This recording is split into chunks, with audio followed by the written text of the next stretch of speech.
opiniones no sobrarán en internet.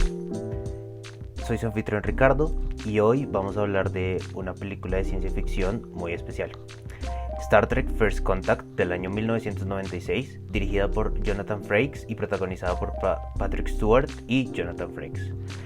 Para esto tenemos a un invitado muy especial, ya amigo de la casa, amigo de opiniones gratis, Diego. ¿Cómo está? Hola Ricardo, todo muy bien, todo muy bien. ¿Usted cómo está? Bien, muchas gracias. Y usted es el experto en Star Trek, ¿no? Entonces, digamos que este podcast va a ser muy interesante. Yo no sé nada de Star Trek, en primer lugar quiero decirlo, y voy a aproximarme desde la perspectiva de alguien que no sabe nada de Star Trek y a ver si puedo yo disfrutar de esta película. Me encantó y usted va a ser nuestro experto iluminador de Star Trek. Eh, Perfecto. Por ahora, bueno, vamos a dar una pequeña reseña sin spoilers. Recuerda que este podcast completo se tiene que ver la película primero. Vamos a hablar de muchos spoilers, pero básicamente es una película de ciencia ficción ambientada en el siglo 24, en donde la Tierra hace parte de una federación de planetas capaz de viajar por todo el espacio. Sin embargo, se encuentra con la amenaza de los Borg, una especie con mente colectiva que asimila a diferentes especies y así va evolucionando. Y esta especie está intentando evitar que los humanos hagan contacto por primera vez con vida extraterrestre. Y la Enterprise, que es una nave, parte de la flota espacial, intenta detener a los Borg. Entonces, básicamente, esa es la premisa. Es una muy buena película de ciencia ficción. Si no se la han visto antes de continuar, vayan y la ven. Eh, y después vuelven a este podcast, ¿no? Entonces, antes de comenzar con nuestra discusión, Diego, quiero hacer una pequeña reseña, como hicimos en el Club de la Pelea en otro podcast, eh, sobre la película ya con spoilers. Entonces, me permito leer. La Enterprise recibe una señal de la flota estelar, los Borg, una especie con mente colectiva que se adapta y evoluciona asimilando a distintas especies como si fuera un virus. Ellos han vuelto y se dirigen a la Tierra. Sin embargo, la flota le ordena al capitán Jean-Luc Picard no acercarse, teniendo en cuenta que él ya ha sido asimilado por los Borg y esto puede ser un riesgo. Picard desobedece las órdenes y se dirige a la Tierra, en donde encuentra un cubo Borg que está destruyendo distintas naves de la flota. Al él tener conocimiento de su punto débil, algo que aprendió durante su asimilación, logra destruir la nave Borg y salvar al resto de la flota. Sin embargo, una nave más pequeña sale del cubo Borg con la intención de viajar a una tierra primitiva del siglo XXI que aún no ha logrado el viaje intergaláctico. De esta manera, evitar que hagan contacto con una especie alienígena y les sea más fácil asimilar a los humanos en el futuro. La Enterprise decide volver en el tiempo para evitar que esto ocurra. Encontrará a Zefram Cochrane, el inventor de la tecnología para viajes intergalácticos, y guiarlo hacia el primer contacto. Parte de la tripulación baja a la Tierra del pasado, de manera incógnita, para cumplir este objetivo, mientras el resto se queda en la nave. En el Enterprise se dan cuenta de que los Borg han creado una especie de colonia en su interior, con la intención de llamar a los Borg del pasado para que asimilen a la Tierra antes de que se haga el primer contacto. Para esto, asimilan a Data, un androide asistente de la Enterprise. Sin embargo, este plan pronto falla. Picard y su tripulación logran destruir la antena después de una experiencia de vida o muerte con los Borg afuera de la nave. Mientras tanto, la tripulación en la Tierra tiene problemas para motivar a Cochrane. Es un borracho, mujeriego y solo hace las cosas por dinero, no porque le apasione realmente los viajes intergalácticos. La tripulación entonces decide contarle de su futuro como héroe, lo que lo hace acobardarse aún más y decide solo a regañadientes seguir con el plan del primer contacto. En el entretanto en la nave, la amenaza Borg se agrava a tal punto que Picard, después de un gran dilema, decide destruir la Enterprise para destruir la colonia de los Borg. Al evacuar a toda su tripulación, él se queda para buscar a Data, su amigo. Cuando lo encuentra, se da cuenta de que voluntariamente ha decidido seguir las órdenes de la reina Borg, quien es la controladora de toda la colectividad. De esta manera, Data desactiva el protocolo de autodestrucción y sigue el nuevo plan ideado por la reina Borg: disparar a la nave de Cochrane con la que hará primer contacto. Sin embargo, se descubre que Data nunca traicionó a la Enterprise, por lo que intencionalmente falla los tiros contra la nave e inunda la sala de un ácido que destruye todos los componentes orgánicos de la reina Borg, matándola. Así, salvando a Picard y a la Enterprise. En la Tierra, todo ha sido un éxito. Los alienígenas, en este caso los vulcanos, llegan a la Tierra y hacen contacto con los humanos, representados por Cochrane, quien les muestra las costumbres humanas. Fin de la película. Bueno, entonces Diego, cuénteme, ¿qué fue lo que más le gustó de esta película? La primera vez que lo vio, que se la vio primero y ahora que se la volvió a ver. Bueno, la primera vez que la vi, lo que más me gustó de la película fue ver cómo evolucionó el concepto de los Borg, que pues es, como usted lo dijo, una especie de mente colectiva. Desde la serie, que el capítulo que más recuerdo de los Borg es precisamente en el que hablan de que Picard fue asimilado anteriormente por los Borg. En ese capítulo los Borg, digamos, es un concepto que está construyéndose, es un concepto que ya está bastante bien trabajado, pero sigue en construcción. En esta película los Borg son un concepto mucho más desarrollado. De alguna manera yo siento que, pues como fan de Star Trek, es de las cosas en las que más me fijé al ver la película por primera vez. Ahora que pues la he repetido muchas veces y en especial esta última vez que la vi, me gustó mucho el Sí, hilo, cómo se diferencia de todas las demás películas gringas típicas en la que hay una gran nave extraterrestre que va a invadir la Tierra, porque digamos que en principio esta película es lo mismo, pero evoluciona de una forma diferente, con un fondo más profundo, en el que se diferencia, en lo que se diferencia mucho de las demás películas clásicas típicas de ciencia ficción que tratan sobre estos temas. Entonces, me gusta mucho cómo llegan a una tierra que es una tierra vulnerable, es una tierra que ha pasado por una tercera guerra mundial, entonces es una tierra que tiene sus grandes ciudades destruidas, que la población está diezmada, que no tienen defensas. Entonces, ellos no esperan o no tienen cómo responder ante una amenaza más grande, además de la defensa que les proporciona el mismo Enterprise que viajó desde el futuro para ayudarlos. sí, sí, sí. Digamos, usted como fan de Star Trek tiene otra perspectiva de cómo evoluciona el tema de los Borg. A mí me gusta, por ejemplo, me gusta lo que usted dice, y creo que yo también lo logré identificar, y es que no es la típica película de ciencia ficción, en donde, sí, la típica película de Hollywood como Día de la Independencia, que fue el Sí, que total. casi que popularizó ese tipo de género, pero también hay películas que son peores. Día de la Independencia es buenísima, pero hay películas de la Guerra de los Mundos, en fin, bueno, hay un montón, en donde la Tierra es invadida por extraterrestres y entonces le corresponde a Estados Unidos salvar al mundo, como policía Sí, del mundo, ¿no? Esta es un poco distinto. A mí me gustó mucho eso y me gustó el hecho de que en realidad no se necesita saber absolutamente nada de Star Trek para usted entender, digamos, esa parte principal de la historia y usted logra entender, bueno, este es el capitán, este es los Borg, o sea, usted básicamente rápidamente usted se acopla a la historia de la película a pesar de el universo de Star Trek es grandísimo, ¿no? Pero esta película como que le explica a usted muchas cosas, ¿no?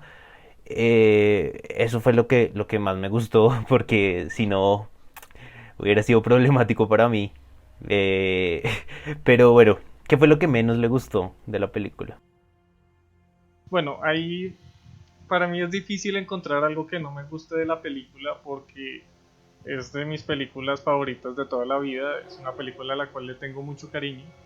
De pronto me parece que hay algunas explicaciones respecto a lo que es la tecnología o la ciencia de Star Trek que pasan muy rápido. Entonces le quitan un poco de verosimilidad y si uno no es fan de antes, no las coge tanto. Por ejemplo, cuando hablan de los hologramas, que una bala holográfica puede matar, por ejemplo. Ujú. Ahí no explican cómo carajos es que, bueno, sí, desactiva un protocolo de seguridad, pero sigue siendo un holograma. ¿Cómo así que un holograma me va a matar? Sí. En Star Trek usan replicadores y esos replicadores lo que hacen es concentrar la materia y redistribuir su composición atómica, perdón. Y lo que hacen es que usan la misma tecnología del transportador para crear una materia que es sólida. Por eso es Ujú, que los hologramas de Star Trek pueden tocar, pueden interactuar, pueden, en ese caso, sin un protocolo de seguridad, pueden llegar a matar. Entonces es como ese tipo de detalles que si uno no conoce Star Trek, no lo ve. ujú, Eso uno no lo ve tanto en la película, pero hay una que otra cosa que no explican como con esa misma consistencia. ujú. Entonces, eso no me gustó. Sin embargo, sobre la trama, sobre cómo está llevada, me parece que está muy bien hecha. Es una película que, independientemente de esos detallitos que realmente son mínimos, o sea, es como uno decir como, pues no entiendo por qué, pero pues no es grave. Ujú. La película es muy, muy bien hecha. Entonces yo no le veo que no me gustó. Entonces yo ahora le pregunto a usted qué no le gustó de la película. A mí no me gustó, pero porque no es mi tipo, o sea, no me gusta ese tipo de detalles en las películas, cuando en los dramas y en las películas de acción y en los peores momentos salen con un chiste ahí, o como con esa comedia, no sé cómo más explicarla, si no es lo que popularizó las películas de Marvel. O sea, usted ve una película de Marvel y en el momento más crítico hacen un chiste. Y entonces uno es como, ok, es como que extraño, ¿no? A mí eso fue lo que menos me gustó. Siento que me sacó un poco de la experiencia, pero no es, o sea, no es el pecado de esta película solamente, es simplemente porque ese tipo de comedia no me pega y por eso a mí las películas de Marvel, ok, hay algunas que son muy buenas, pero hay algunas que son, la mayoría para mí no calan conmigo por eso mismo. Sí, yo Eh, definitivamente entiendo mucho ese punto del humor, en especial porque es un humor muy gringo, de alguna manera. sí. Es un humor que además tiene algo especial para los fans y es que pues uno conociendo al personaje, uno entiende más al personaje con su humor específico y eso le causa cierta gracia adicional, o sea, como que uno le tiene más cariño por eso. Pero definitivamente estoy de acuerdo. Por ejemplo, Harry Potter desde la quinta película también le empezaron a meter mucho humor de ese estilo y de pronto eso no fue lo más afortunado para la saga. Ahí creo que es un tema de comercialización principalmente. Sí, sí, sí. Sí, exacto. Pero digamos, no le quita mucho a la película. La película se me hace muy buena, muy consistente. Y lo más afortunado para mí, que no sé nada de Star Trek, es que termina siendo una muy buena película de ciencia ficción, ¿no? Eh, bueno, metámonos de una vez en los temas complejos e interesantes de esta película. Empecemos con el hecho de que la película nos dice que Picard ya ha sido asimilado por los Borg. Y eso genera como ciertas relaciones y ciertas dinámicas en la película que son interesantes, como la dinámica de venganza, por ejemplo, y las alusiones de Moby Dick y el tema de los valores. ¿Qué piensa usted de esta relación que tiene Picard con los Borg? Bueno, empezar que es una relación muy compleja porque según el universo de Star Trek realmente son muy pocos los humanos o humanoides, especies humanoides, que han vuelto de ser asimilados del colectivo. Digamos que no es como que me asimilaron y mañana me sacaron, Ujú, sino que realmente para sacar a Picard tuvieron que hacer un esfuerzo enorme, ujú, que además esa fue una invasión anterior de los Borg, o sea, eso no es una invasión parecida a la de esta película, que también gracias a que Picard hacía parte del colectivo lograron detener. Eh, sí. los Borg querían de Picard una voz humanoide para comunicarse con todas las demás especies humanoides y hacer más fácil el proceso de adaptación de culturas y poderlos asimilar. Ujú, Los Borg básicamente son unos seres muy sofisticados que añaden diferentes mundos y los vuelven parte de sí mismos y crean en todos los individuos hacen una solamente. ujú, Entonces los Borg todos son uno. En los Borg no hay un individuo, todos trabajan para el colectivo, eh, todos funcionan colectivamente. No hay ujú, una decisión individual, todo es en conjunto. Entonces eso es muy interesante cómo Picard logra salir de eso y recupera su individualidad y ve que de todas maneras la impotencia frente a ese enemigo es inmensa. O sea, los Borg han destrozado muchos mundos, han arrasado diferentes civilizaciones, muchísimas. En su lado de la galaxia prácticamente tienen el dominio total del territorio, han sacado muchas especies. A lo largo de las series y películas han hablado mucho de que los Borg constantemente están invadiendo mundos y pues la Tierra es simplemente uno más de esos mundos. Sí, Y detenerlos es casi imposible. Entonces, cuando logran una victoria, pues en 6 7 años más van a volver a atacar. Entonces es algo que no pueden parar.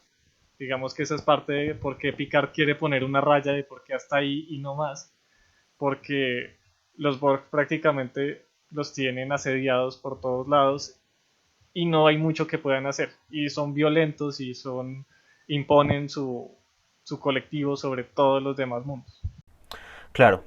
Sí, sí, a mí me gusta mucho el tema de la sed de venganza que tiene Picard, ¿no? Porque, no sé, bueno, Picard siempre se me hizo, pues, de esta película y de lo poco que he visto, como un personaje pasivo, como conciliador, como, no sé, y en general todas las especies venden esa idea del futuro como un futuro con valores evolucionados de tolerancia, de sensibilidad, como que ya hemos superado esa etapa de violencia.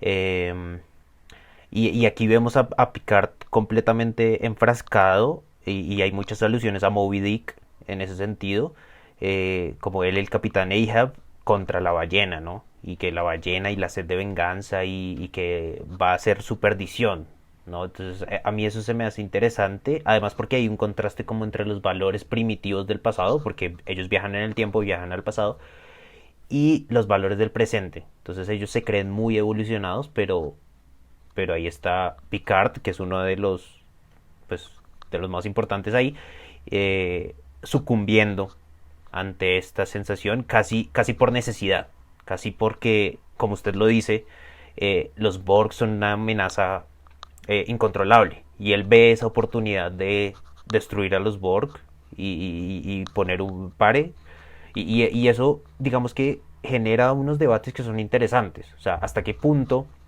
cuando usted ve que es la última opción, usted tiene que utilizar la violencia contra, sí, eso es casi que es una alegoría a los regímenes tiránicos o a una posible invasión inminente de otro estado o algo así, sí, el derecho de resistir violentamente.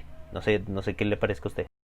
No, a mí me parece que eso es clave porque en Star Trek todo lo que es la Tierra, la Federación de la que hace parte, ha sido como siempre de promover los valores pacíficos. Sin embargo, ante una amenaza tan grande como son los Borg, pues tienen que tomar medidas desesperadas y cuando la sobrevivencia está en juego, ahí es cuando los instintos básicos del ser humano salen a la flote, el instinto agresivo, de caza, de supervivencia, todo eso sale a flote cuando se ven amenazados. Entonces eso es muy interesante de que como aunque la sociedad de alguna manera ha evolucionado, no deja de perder todas esas características y reacciones que son inherentes al ser humano. Sí, sí, sí, sí. Y me parece que el hecho de que la película trate el tema del viaje del tiempo, que es un tema que ya al que vamos a entrar, permite eso, como la comparación de si existe en realidad la evolución del ser humano y si el ser humano puede superar sus instintos y puede construir una mejor sociedad. Creo que eso se debate aquí de manera muy concreta, ¿no? Eh, digamos, pasemos de alguna manera al viaje en el tiempo y después volvemos a los Borg ya principalmente porque se me hace como lo más interesante. Eh, Aquí viajan en el tiempo, ¿no? Es una película de viajes en el tiempo también que tenemos muchísimas últimamente. Sí, sí, sí. Eh, la serie Dark, que tenemos Avengers, termina en un viaje en el tiempo. Mejor dicho, los viajes en el tiempo, pues, o sea, son como un buen instrumento argumental para cualquier cosa, ¿no? ¿Qué piensa usted de la película de cómo maneja el viaje en el tiempo, en este caso? Bueno, a mí me encanta del viaje en el tiempo en esta película es que la ciencia detrás del viaje en el tiempo no importa, porque pues, Ujú. realmente es como, pues sí, los Borg son muy avanzados tecnológicamente, pueden hacerlo, pero me encanta cómo ellos viajan a un pasado que para nosotros sigue siendo futuro. Ujú. O sea, Star Trek construye un escenario que sigue siendo futurista para nosotros, pero es un futuro desolador. Es como todo lo que la humanidad es en este momento, pongámoslo, no lo va a poner en 2020, sino lo va a poner en el 96, que es el año en el que sale la película, Ujú, lleva a que presuntamente en algún momento habrá una tercera guerra mundial que nos va a dejar eh, totalmente devastados, la población super diezmada, ujú, y que vamos a tener una tierra muy, muy vulnerable. ujú, Como después de un golpe tan grande, el hecho de que haya un primer contacto sirva como ese incentivo para que la humanidad se dé cuenta de que peleando entre ellos mismos no va a ayudar en nada, siendo que hay muchas más cosas allá afuera, que hay más especies, más seres vivos e inteligentes allá afuera. ¿Cómo hacer que eso sea un detonante para que la humanidad trabaje junto? Entonces, escoger como ese momento que es el peor momento de la Tierra, ujú. que digamos ahorita en este momento nosotros como si estuviéramos yendo hacia eso. Claro. Entonces es la proyección que ellos hacen, porque de hecho ahorita hay muchísimas películas y series que les encanta mostrar la versión apocalíptica de que ya la Tierra definitivamente no tiene futuro. Ujú, Entonces acá muestran que toca fondo, pero con ese primer contacto no es un primer contacto devastador como les gusta mostrar en muchas películas, sino que antes es la clave para que la humanidad empiece a cooperar. Entonces, cuando usted dice, ¿la humanidad es capaz de evolucionar en sus principios? Yo diría que no, pero si es capaz de hacer una mejor sociedad, yo diría que sí. sí. Sí, sí, digamos, me gusta eso que usted dice que el tema del viaje en el tiempo como dispositivo, digamos, la ciencia detrás es completamente irrelevante. O sea, la película ya asume que usted puede viajar en el tiempo y no le presta mucha atención. Últimamente hay mucha atención sobre cómo se viaja en el tiempo y eso es interesante, ¿no? O sea, nadie se podría quejar de Dark, que es básicamente cómo se viaja en el tiempo hecho serie. Digamos, es lo único que se concentran.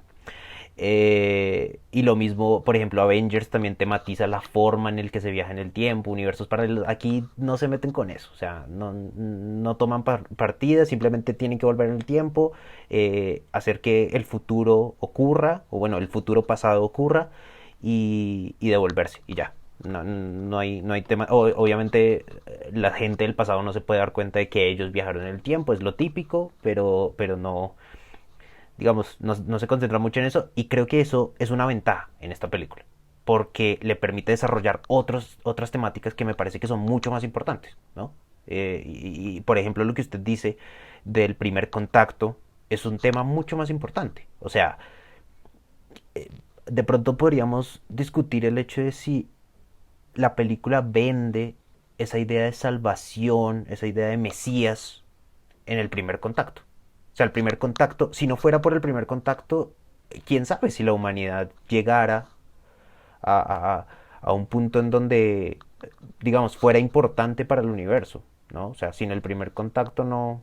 Entonces vienen una especie alienígena como si fuera el Mesías, como si fueran los salvadores de humanidad, de la humanidad, y así me parece a mí que eso también intenta vender la película un poco no sé si de forma depresiva o de todo lo contrario, pero sí parece extraño, ¿no? No es, o sea, parece que no es el ser humano como tal el que se salva a sí mismo, sino que necesita de la ayuda, de pronto por la filosofía de la serie de que es la cooperación, la sensibilidad, bueno, en fin, podría discutirse, pero a mí eso se me hace interesante, ¿no? O sea, el ser humano no se salva a sí mismo, no sé qué le parezca. De pronto no sé si es que el ser humano no se salva a sí mismo, pero sí necesita un estímulo muy importante para poder salvarse a sí mismo. De Sí. pronto es como, pues de pronto el primer contacto como tal no solo marca el hecho de que hay una especie superior que ya coopera en sí misma y es un ejemplo, sino que además allá afuera hay muchísimas amenazas. O sea, no solamente están los vulcanos, que digamos son buenos, Ujú, sino que hay muchas más cosas allá afuera y que si no cooperamos como un planeta, como una Tierra unida como planeta, ujú. no va a sobrevivir. No va a poder sobrevivir lo que le espera allá afuera. Sí. Entonces, es como de nuevo traer a colación la supervivencia. Ujú. Si la Tierra no trabaja en conjunto, no va a sobrevivir. Es, Sí, sí, sí, sí. Sí, de pronto. Es decir, porque además, digamos, técnicamente son los humanos de la federación los que salvan a los humanos. O sea, los humanos del futuro salvan a los humanos del pasado, uno podría decirlo también. Entonces, claro, no es, uno lo podría ver como algo de Mesías, pero también lo podría ver como, mire, usted solo necesita un empujoncito para ser mejor. Y el tema de la supervivencia de una vez, yo creo que nos mete al tema principal, el tema de los Borg. O sea, el tema de la supervivencia es esencial. La filosofía de los Borg es la supervivencia. ¿Sí? Entonces, si quiere contarnos un poco de manera muy corta cómo funcionan los Borg y lo aterrizamos a la película un poco.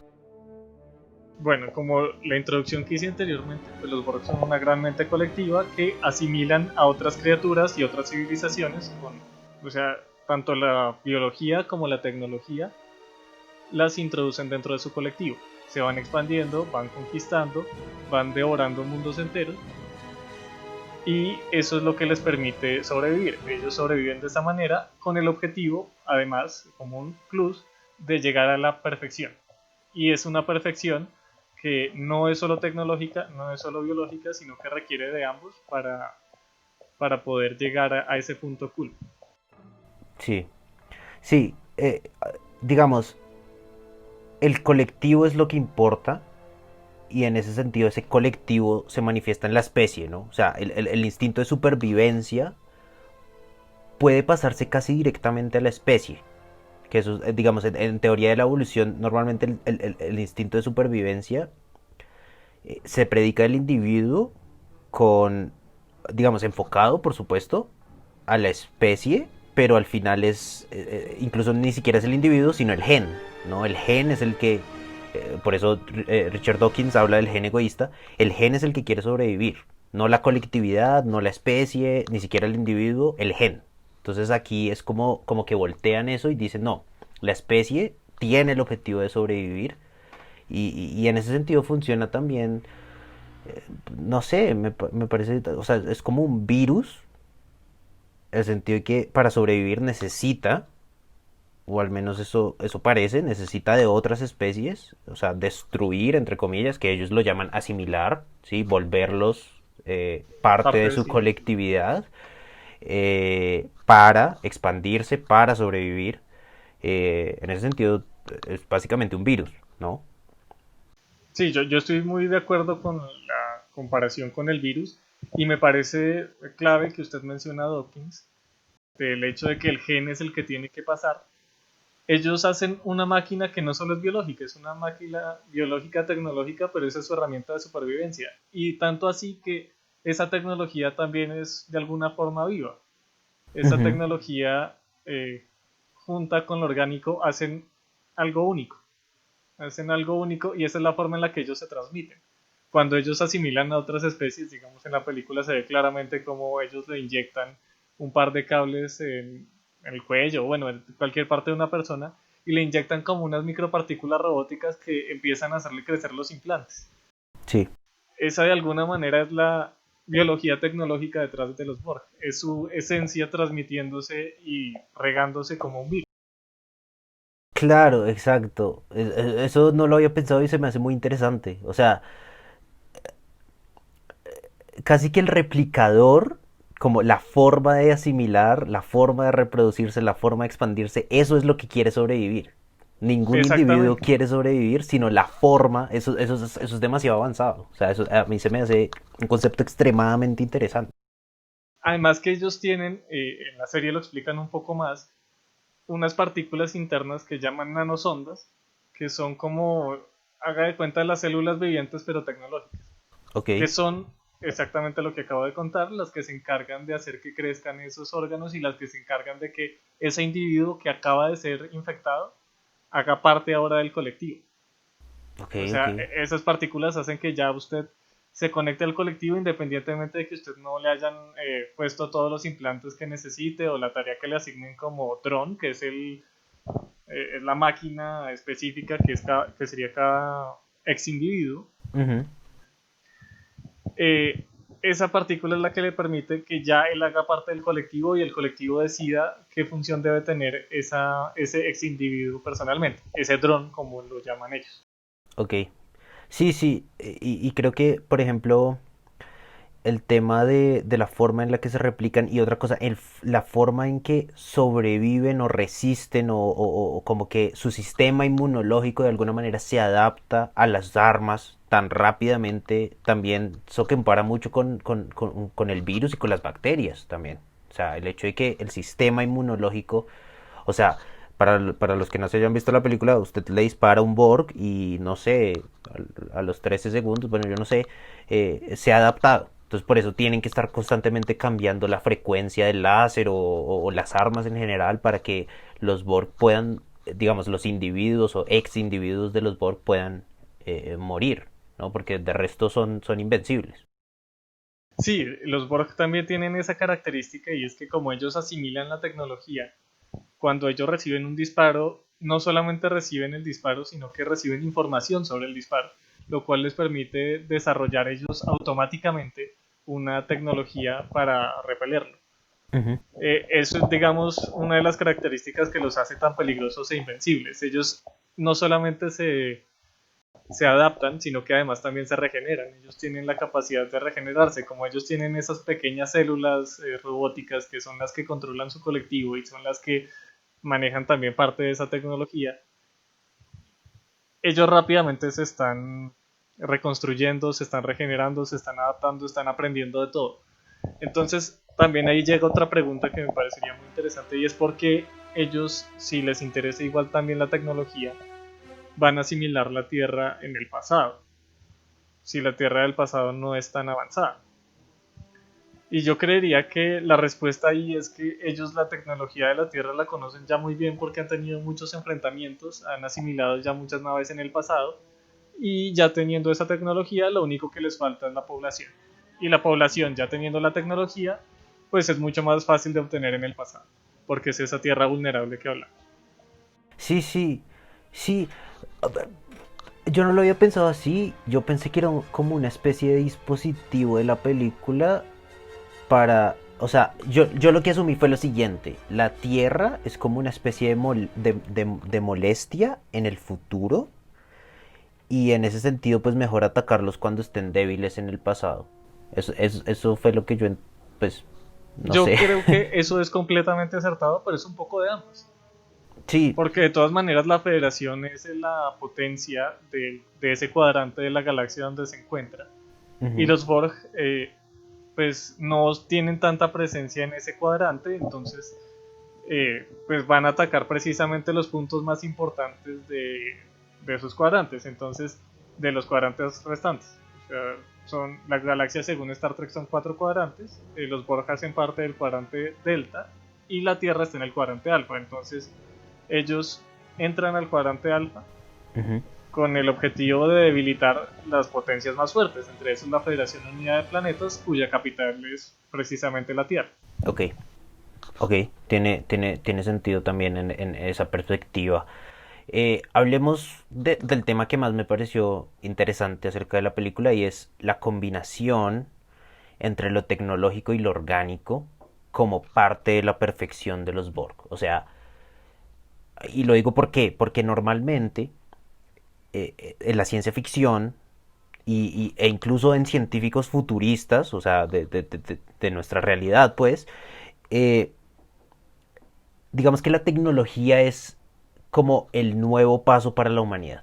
Es el avance para la humanidad. Esos movimientos del transhumanismo, por ejemplo, el hecho de que usted tenga que reemplazar todas sus partes orgánicas por partes tecnológicas, si usted pudiera implantar su conciencia o subirla en la nube y meter un androide, todo el mundo dice, no, claro, ese es el futuro, esa es la tecnología, digamos, ese es el paso para la humanidad, ese va a ser el avance para la humanidad. Pero aquí los Borg, muy inteligentemente, la serie, pues obviamente los creadores de la serie y de la película, plantean una filosofía que es más sutil, y es, no, la perfección también implica lo orgánico, ¿sí? O sea, también implica algo que la tecnología que no puede dar, ¿no? Como por ejemplo los sentimientos, la voluntad de vivir, en fin.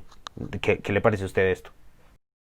Bueno, eso es un tema súper interesante, en especial por lo que es Data.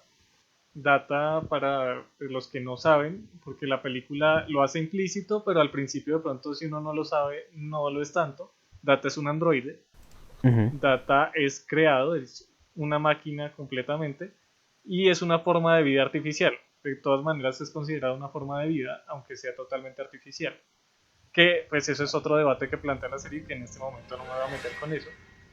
Pero Data es un individuo, persona, completamente artificial. Y los Borg, cuando lo ven, dicen que es obsoleto. Ujú. Dicen Exacto. que Data es obsoleto porque es un ser imperfecto creado por un ser imperfecto. Ujú. Porque él se quedó solo en la tecnología o en lo tecnológico y nunca implementó lo orgánico. Entonces, él, como Data desea ser más humano, que es parte de la premisa de su personaje, él fue creado por humanos, aspira a ser humano. Ujú. Cuando a él le dan la posibilidad de tener piel orgánica, de que ahora siente, puede sentir cuando, por ejemplo, en la escena que la reina Borg le sopla la piel y entonces se le ponen los pelitos de punta. Ujú. Eso es algo que lo acerca más a la humanidad de lo que él jamás había pensado. Entonces es una asimilación a la inversa. Para asimilar a Data no utilizan componentes tecnológicos, sino que utilizan componentes orgánicos, Claro. que es una cosa súper, súper interesante. Claro, y la perfección viene de como una especie de balance entre lo tecnológico, digamos, obviamente la mejora en el cuerpo, en las capacidades que puede tener el cuerpo. Por ejemplo, ellos se implantan brazos que tienen distintas, digamos, distintas Funcionalidades, funcionalidades, exacto. Se implantan, digamos, un ojo o implantes lo que sea, oculares, exacto, como una forma de mejorar el cuerpo, ¿no? Que es la típica idea del transhumanismo. sí, Pero, el cyborg. exacto, el cyborg. Pero cuando van a asimilar a Data, como usted lo dice, lo que hacen es implantarle eh, tejido orgánico, ¿no? Para que él sienta. Él sienta, por ejemplo, el dolor, ¿no? Esa es una Sí, escena muy, muy fuerte de la película, cuando, cuando él siente el dolor de que lo cortaron en esa parte de la piel, y es como una revelación para él, ¿sí? Esto es lo que se siente ser humano, y digamos que va muy atado, y la misma película lo hace explícito, va atado a ese instinto de supervivencia que tienen eh, todos los seres orgánicos, podríamos decir. No sé cómo maneje ese tema Star Trek, concretamente con los androides. No sé si los androides también tienen ese instinto de supervivencia, pero por la película, al menos la lectura que yo hice de la película, los androides no tanto. O sea, no funcionan orgánicamente en ese sentido de instinto de supervivencia. sí, de acuerdo. Lo que pasa es que en Star Trek los androides son un tema diferente. No es como en Star Wars, que en Star Wars los androides hacen parte de todo y hay un montón de androides y es lo más común. Data es un androide muy atípico porque es prácticamente único. Digamos que su creador hizo tres robots iguales, pues con diferencias, o sea, uno mejor que otro, pues los fue mejorando. Pero Data es un androide especial, o sea, él tiene la cualidad de persona sobre lo que es un androide. O sea, Data no es una propiedad, no es una máquina simplemente, sino que Ujú. él demostró que es consciente, que él es capaz de desear, de anhelar, de, bueno, de todas las características que definen al ser consciente y por tanto le dieron la potestad de persona. Hay un capítulo muy interesante en la serie que tratan ese tema, porque lo querían desarmar para precisamente hacer más androides como él, porque es un robot único. Ok. Sí. Eh, Me parece que los Borg, cuando toman a Data como pues es muy interesante. Cuando ellos toman a Data y lo empiezan a seducir, lo quieren es convencer porque ellos nunca le implantan sus nanochips para asimilarlo y que él se meta al colectivo, sino que él voluntariamente es el que se une. Ujú. que es lo que plantea, que también me parece súper interesante, siendo que los Borg están acostumbrados a conquistar, pero se dan cuenta que el programa de Data de alguna manera tiene una situación muy específica, y la forma en la que ellos tienen que acceder a él más fácil es convencerlo, y lo convencen pensándolo, y dicen que él lo tiene, y que él tarda, él lo duda, o sea, él dice, yo estuve realmente tentado por esa puerta por un largo tiempo, y la pregunta que cuánto tiempo estuvo tentado, y la respuesta es 0,68 segundos. Claro, sí, Y sí. que para él, eso es una eternidad. Sí. Entonces, eso es una cosa que uno queda como, wow, o sea, dentro de su mente de androide y forma, o sea, que igual ya concebimos que es una forma de vida, Ujú. él pasó toda una vida pensando porque sí sería bueno unirse a ella o no. Sí, sí, sí, sí, sí, eso me parece muy interesante. Eh, digamos, la película ahí es un poco ambigua frente a qué es el mensaje que quiere dar en el sentido del instinto de supervivencia y los androides. O sea, parece que lo que los Borg quieren hacer es implantarles, si podríamos decir, el instinto de supervivencia o esa voluntad de vivir Y a, expandirse. y expandirse a Data que no lo tiene, ¿no? Esencialmente, a pesar de que todas las demás especies orgánicas lo tienen, ¿no? Naturalmente. Sí, Eh, pero usted toca un tema que me parece muy interesante y que de pronto aquí podemos especular un poco y es que sí, los Borg son muy poderosos, sí, los Borg conquistan, sí, los Borg funcionan como un virus, asimilan, es decir, pueden pasar por encima de cualquier especie para cumplir su rol como colectividad, pero requieren también, y esto en teoría política es muy importante, requieren también de la persuasión. Y aquí tuve que hacer un corte porque la conexión se fue por un momento. De todas maneras, no creo que sea necesario contextualizar, solo disculparme por este corte abrupto y seguimos con el podcast.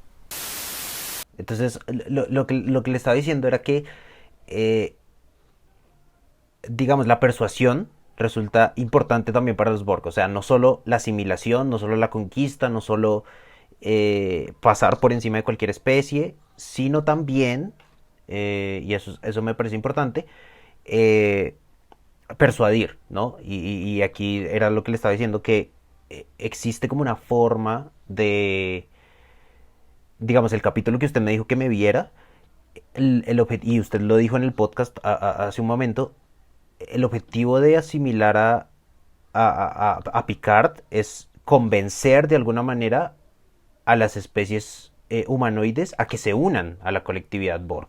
¿Sí? Antes de asimilarlos por la fuerza, parece que primero utilizan esa estrategia y creo que eso se me hace a mí importante para la teoría política, porque significa que usted por la fuerza no puede lograrlo todo.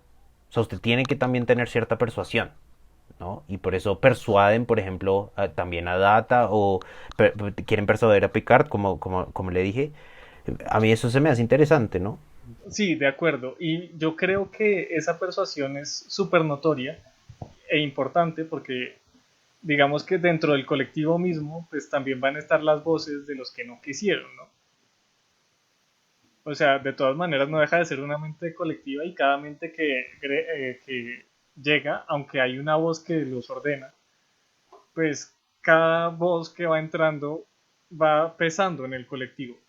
Hay otra aparición muy interesante en la serie, que pues no voy a tampoco entrar mucho en detalle, pero muestra lo que un cambio de idea dentro del colectivo puede hacer en el colectivo.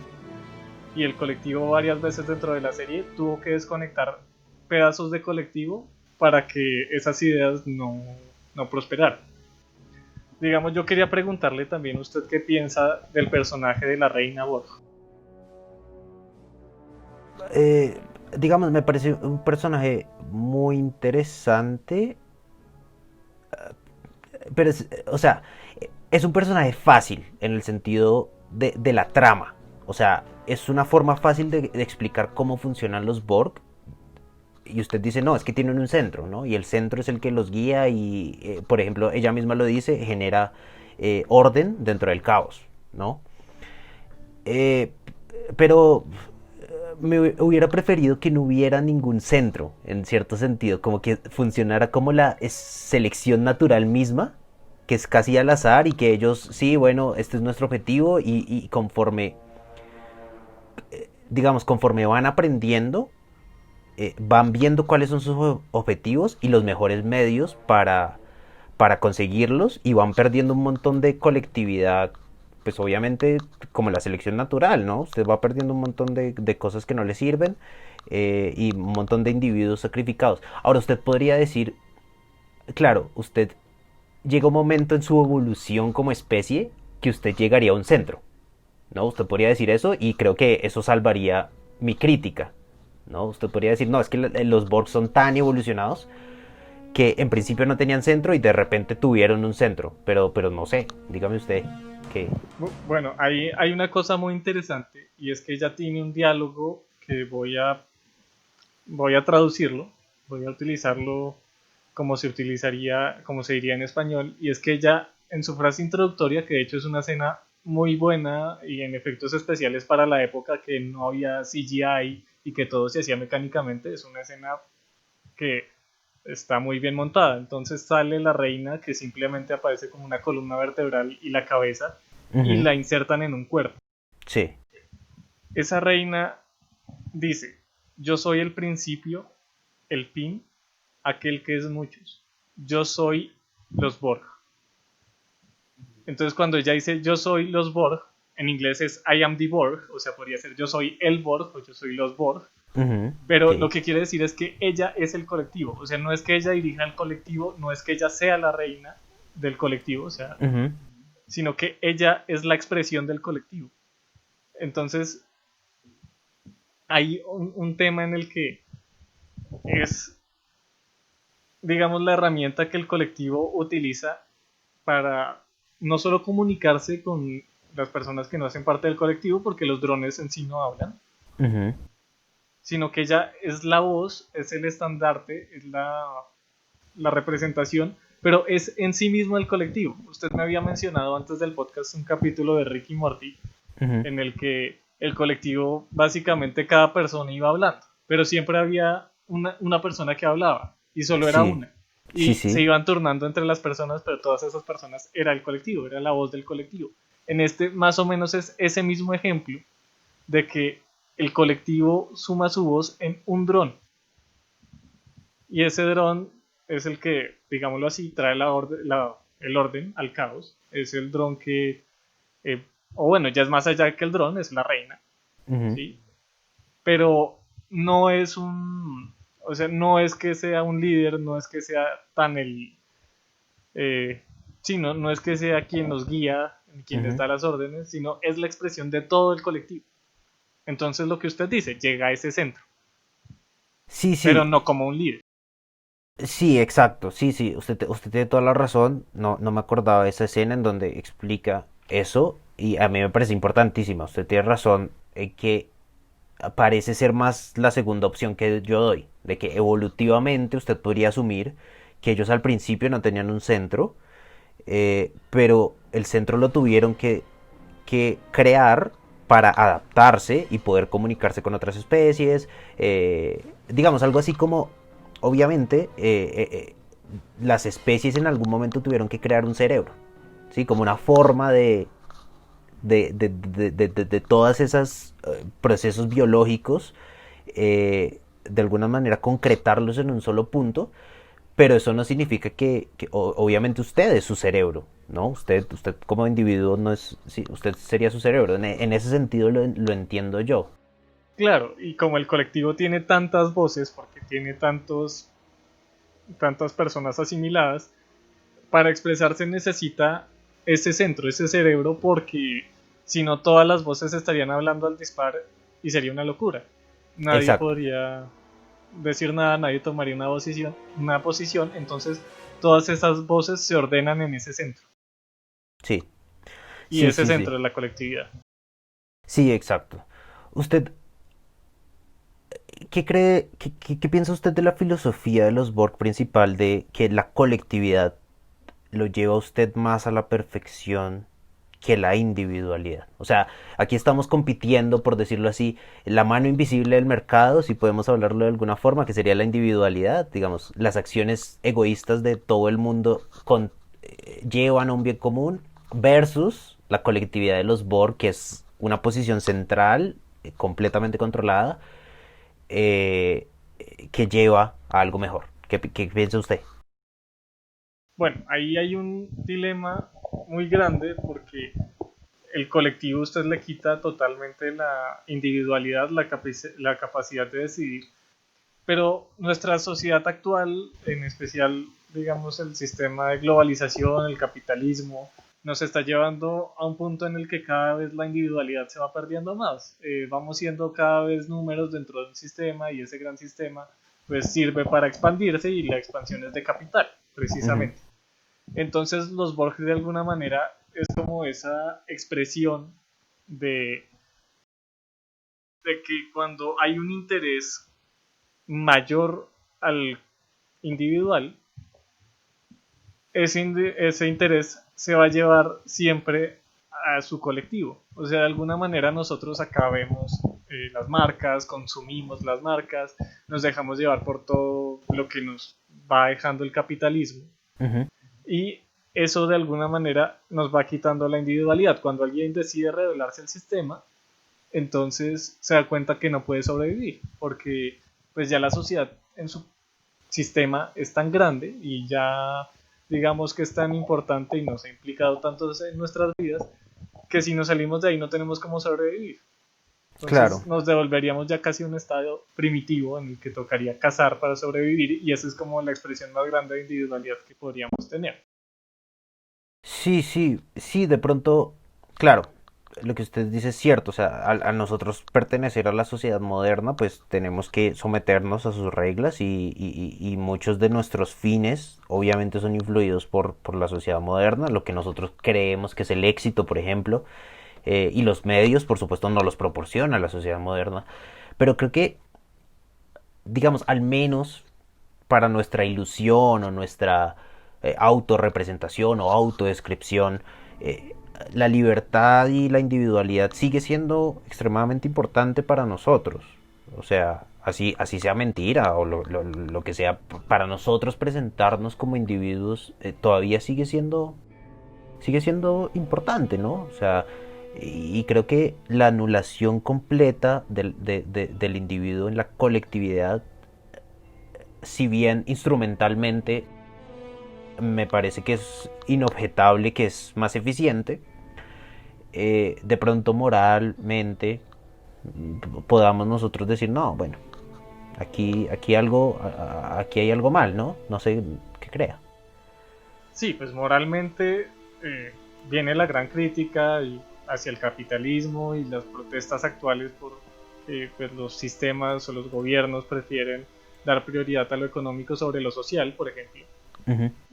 Pero también me parece importante que pues el escenario que yo planteé del capitalismo es como un punto que está en transición a eso. Los Borges como ya la expresión máxima en el que ya pues nos olvidamos como del dinero como tal, pero la riqueza que ellos obtienen es conquistar, aprender, pero ellos no aprenden como nosotros, que ellos simplemente básicamente se roban el conocimiento de las otras personas a la fuerza, como lo hemos visto. Entonces es como ya ese escenario súper desarrollado en el que ya esa pérdida de la individualidad llegó a un punto de no retorno. Porque digamos, en este momento yo puedo decir, no, pues es que yo soy Diego y yo tengo un trabajo, yo hago mis cosas porque me gusta, porque yo decidí hacerlas.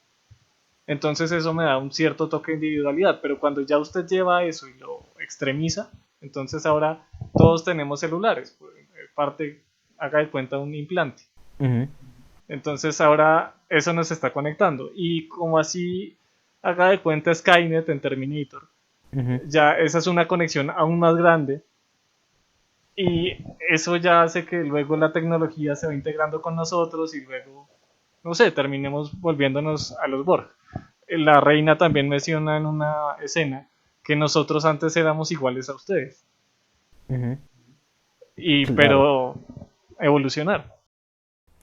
Claro, exacto. Y además, digamos, si bien se le podría hacer la crítica moral aquí, el tema es biológico, o sea, es más bien como neutral moralmente hablando, o sea, no interesa en realidad los valores, sino interesa lo que es más eficiente biológicamente. Y claramente organizarse de tal forma que usted pueda reproducirse de la manera más eficiente y generar un sistema inmunológico de la manera más eficiente, pues es lo que quiere cualquier especie, ¿no? O sea, es como si usted le preguntara a la bacteria, bueno, pero ¿por qué se suicida usted misma y hace que sus hijos se coman a sus hermanos para usted sobrevivir?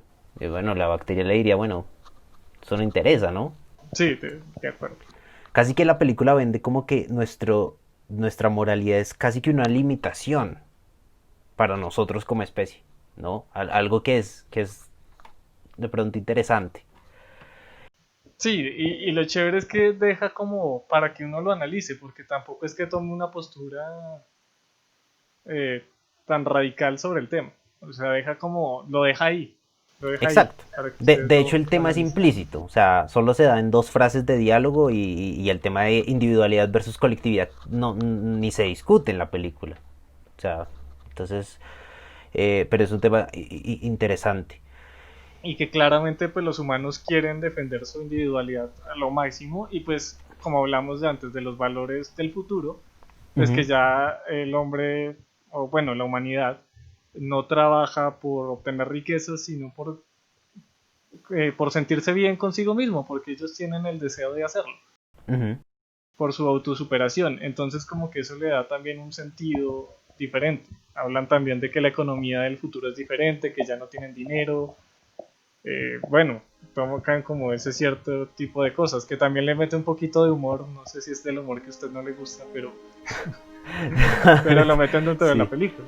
sí, sí, sí. Sí, sí, a mí eso, claro, exacto, es como una guerra de valores también ahí implícita que se está dando y creo que por eso es tan interesante la película. A mí me gustó mucho. Bueno, podemos pasar al tema de tenemos la guerra con los Borg en la nave por un lado, pero tenemos el intento del primer contacto en la Tierra. O sea, la tripulación que baja a la Tierra tiene que convencer a Zefran Cochrane, que es su supuesto héroe, Ujú, para que realice el vuelo y cumplan el primer contacto. Ahí el tema interesante de que Zefran Cochrane, que fue el responsable de traer esa era de paz, realmente era un tipo borracho, era un tipo pues totalmente desaliñado, mujeriego, que le interesaba era la plata, ujú. y que como cuando toda la tripulación empieza a hablarle de lo que él hizo, de que va alguno de los técnicos que mandaron a ayudarle a arreglar su nave a decirle no, por favor deme la mano, significaría mucho para mí, de que aparezca el ingeniero Jordi a decirle como no, es que yo fui a la secundaria Zefran Cochrane, yo aprendí esto en el colegio, yo quisiera tener una foto de esto porque usted está parado como más o menos donde va a estar su estatua. Entonces al tipo lo abruman de toda esa responsabilidad que tiene Ujú. y pues lo vuelven loco casi hasta el punto que el tipo quiere renunciar y se les escapa. Y lo tienen que ir a capturar para que vaya y cumpla su misión y haga el primer contacto. Claro, claro. Sí, sí, sí. Sí, a mí eso me parece interesante, como que el hombre no está a la altura de la leyenda. Eso suele pasar muchísimo en la historia, ¿no? Usted admira, e incluso no solo en la historia, sino, por ejemplo, en la relación que usted pueda tener con las celebridades, ¿no? Las celebridades pueden ser leyendas de alguna manera y después usted se da cuenta de que hicieron algo que horrible como seres humanos y que el hombre no puede vivir a la altura de la leyenda, ¿no? Los mitos que se hacen a partir de los grandes personajes de la historia y en nuestra sociedad actual que ya no existen grandes personajes de la historia, sino existen celebridades. eh, digamos que son muchos mitos alrededor que realmente cuando usted va a lo profundo, ¿sí? Intenta desenmascarar, usted encuentra algo que obviamente no le va a gustar, ¿no? Y es normal en la historia, o sea, normalmente en la historia, yo creo que hasta ahorita es que se está cambiando esa concepción de la historia. a una versión como más revisionista, pero normalmente la historia solo narraba los triunfos y las grandezas y los mitos alrededor de grandes figuras. Y ahora que nosotros somos ya una sociedad revisionista, la cultura de la cancelación, pues ya nos damos cuenta, ah, sí, es que esta persona era racista, esta persona era un borracho. Creo que eso es muy interesante y de pronto muy avanzado para su época de la película, ¿no? Esta película es de 1996 Sí, y la cultura de la cancelación es reciente, ¿no? sí, totalmente de acuerdo. Digamos que eso es algo que siempre caracterizó a Star Trek. Star Trek siempre quiso ser muy adelantado a la época. Ujú. De hecho, pues voy a dar un dato curioso de Star Trek. Su primer piloto de 1964. La serie, uno de los grandes motivos por la cual no quisieron dejarla salir al aire es porque el primer oficial, o sea, el segundo al mando en la nave, era una mujer. Ok. Y Star Trek ya desde el principio quería meter como que no, pues es que en el futuro ya es incluyente. Sí, sí, en ese sentido es muy Entonces, progresista. al rechazar ese piloto y que le dijeron que tenía que cambiar a toda la tripulación, él volvió a incluir una mujer que ya no era la primera oficial, pero tenía un cargo importante en el puente Ujú. y además era negra. ¿Sí? Entonces es como decir, bueno, está bien, esta no es lo importante, pero vamos a tener una mujer en el puente que igual va a tener un papel importante, o sea que no es como que las mujeres vayan a estar relegadas en el futuro, sino que las mujeres van a ser importantes en el futuro. Ujú. Y no solamente las mujeres, sino todas las culturas de la Tierra. Entonces vamos a poner una mujer negra en mi puente, una mujer africana. Sí. En Y plenos sesentas, ¿no? La esos son los época 60. de la revolución de los derechos civiles en Estados Unidos. Y a ellos les encantó hacer que la tripulación fuera diversa. Entonces el timonel era japonés, el, bueno, otro de los operarios del puente era ruso, Ujú. ¿sí? Había otro que era francés, que no apareció tanto, pero apareció. Spock, que era extraterrestre, ¿sí? Como decir que va a haber una diversificación cultural, cosa Ujú. que pues en esa época la sociedad aún era muy, muy machista y no lo concebía. Incluso cancelaron el primer piloto porque la segunda al mando era una mujer. Ujú. Pues no lo cancelaron solo por eso, pero fue una de las razones. Ok. Sí, sí, se ve y creo que con el ejemplo que hacemos de esta película, de que puede desmitificar leyendas de esa forma, digamos, no de forma seria, ¿no? De una forma más jocosa, se me hace interesante, se me hace muy progresista en ese sentido. Está bien. ¿Algo más que agregar? Bueno, también quería preguntarle el tema de la música, ¿a usted qué le pareció? A mí el tema de la música realmente es protagonista en esta película, en el sentido de que usted sabe, digamos, la música le va contando también la historia, como en una muy buena película, la música va acompañando, ¿no? Y en las películas de ciencia ficción suele pasar que la música acompaña la historia. Esta no es la excepción, me pareció buena, pero nada memorable para mí, o sea, nada memorable para mí realmente. ¿Y usted qué le pareció a usted como fan de Star Trek? Bueno, yo sí discrepo mucho, me parece que la banda sonora de esta película es excelente. Quizá eh, un, pues de alguna manera, como todas esas piezas orquestrales que siempre acompañan a las grandes películas de ciencia ficción, o sea, Star Trek también tiene una música muy característica, tal como Star Wars tiene su gran banda sonora, Star Trek también la tiene, y en esta película se siente especialmente mucho. También chévere que ponen canciones rock de la época de que nuestro héroe, Zefran Cochrane, también escuchaba canciones rock, era fanático del rock, Ujú. eso es muy interesante. Y el otro tema que quería tocar, y yo creo que ya de pronto de los últimos, antes de cerrar el podcast, sería ¿qué, qué le parece a usted o qué opina usted de que el director de la película sea parte del reparto de la película? ¿Usted le parece que eso le suma, le quita, se nota o no se nota? Yo, sinceramente, cuando estaba haciendo la investigación para este podcast me di cuenta de que el director era el primer oficial. Yo Sí, antes no me había dado cuenta. Entonces, bueno, si le aporta, si le quita, para mí que no soy fan de Star Trek, y bueno, no sé, casi que ni se notó. Pues, digamos, si lo comparo, por ejemplo, yo con el capítulo que me vi también, en donde él tiene como más protagonismo, no sé si será por la trama de ese capítulo. Digamos que aquí no tiene tanto protagonismo el director, primer oficial. Eh, digamos, me parece interesante, o sea, normalmente que el director sea también un personaje, digamos, un actor principal, se me hace como un tema de egos, pero creo que en este caso no fue un tema de egos, porque no, o sea, él no quería destacar ni nada, digamos, y eso me parece bien, o sea, me pareció bien. No sé qué, sí. A mí me parece súper interesante porque él es un director que no ha hecho, pues aparte de First Contact, que me parece que es una película increíble, pero antes de eso él no había hecho películas realmente destacadas. Él dirigió algunos capítulos de la serie, uh-huh, pero esa es como su primera, eh, como aventarse a hacer cine. Y es como una persona del elenco que conoce tanto Star Trek puede sacar una película eh, que siendo Star Trek gustó muchísimo. O sea, esa es la de todas las películas de Star Trek la que más recaudó fondos, la que fue más taquillera, la que tuvo mejor crítica.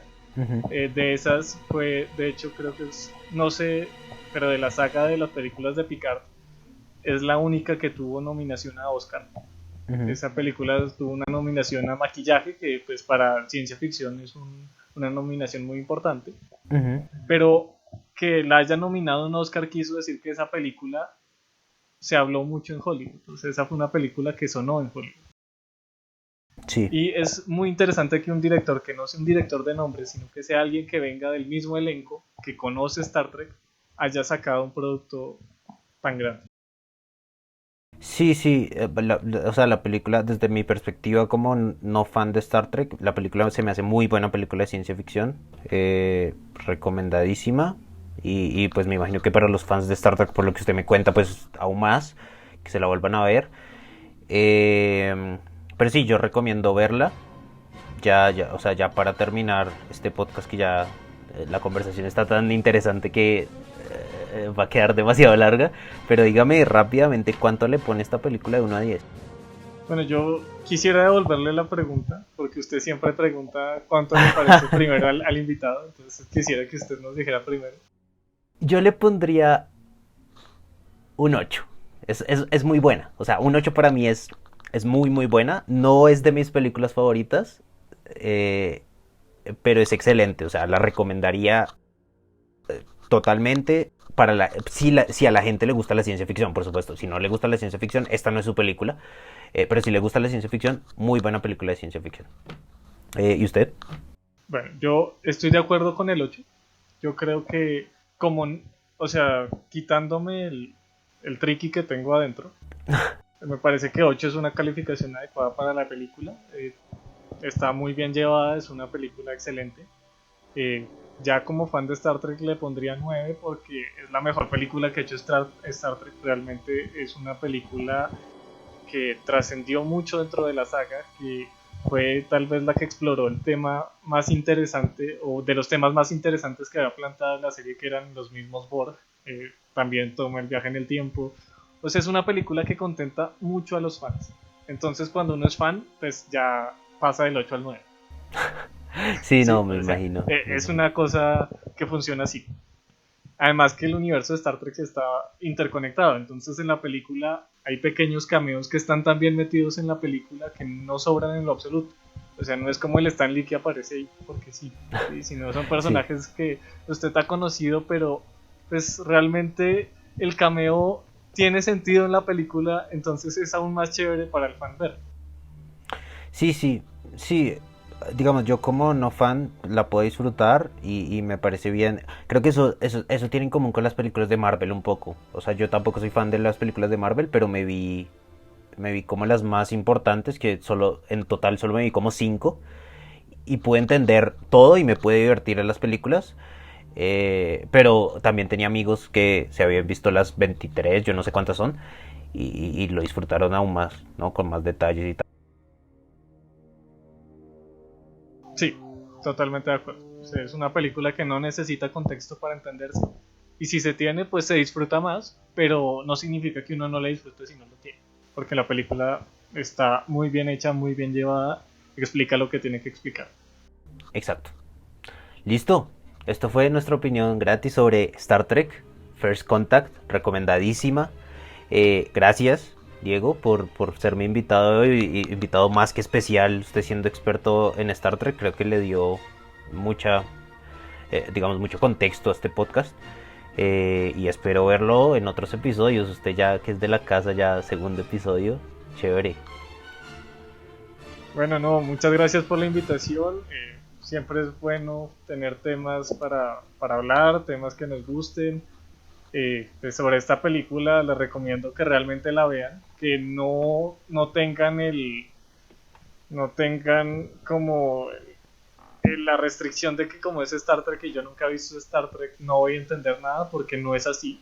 Pero realmente la película se explica sola y es súper interesante, maneja conceptos que son muy profundos y pues nada, realmente pues muchas gracias por la invitación. Siento que la conversación fue muy buena, que realmente daba para mucho más, pero pues no podemos extendernos tanto en el tiempo. Sí. El tiempo es limitado en estos podcasts, pero sí. No, muchas gracias, Diego, y muchas gracias a ustedes por escuchar, por vernos. Y nos vemos el próximo viernes. Hasta luego. Que estén bien. Chao.